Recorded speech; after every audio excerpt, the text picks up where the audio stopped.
भाई लोग नमस्कार, कैसे हैं आप लोग।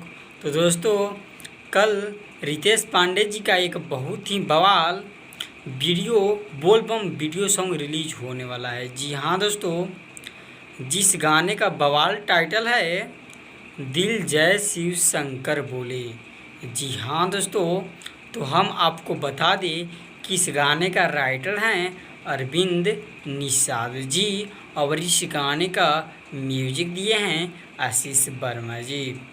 तो दोस्तों, और इस गाने को गाए हैं रितेश पांडे जी, और इनके साथ फीमेल सिंगर कोई नहीं है, और ये अकेले इस गाने को गाए हैं। और इस गाने को कल सुबह वर्ल्ड वाइड रिकॉर्ड भोजपुरी पर कल सुबह 6 बजे रिलीज़ किया जाएगा। तो दोस्तों, रितेश पांडे जी के जितने भी फैंस हैं, ज़रा इस वीडियो को गर्दा उड़ाकर शेयर कर दीजिए, ताकि रितेश पांडे जी के हर फैंस को उनके नए आने वाले गाने के बारे में अपडेट मिले।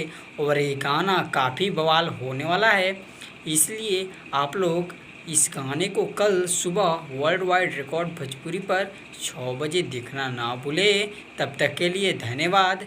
फिर हम मिलेंगे आप लोगों के साथ नेक्स्ट वीडियो में।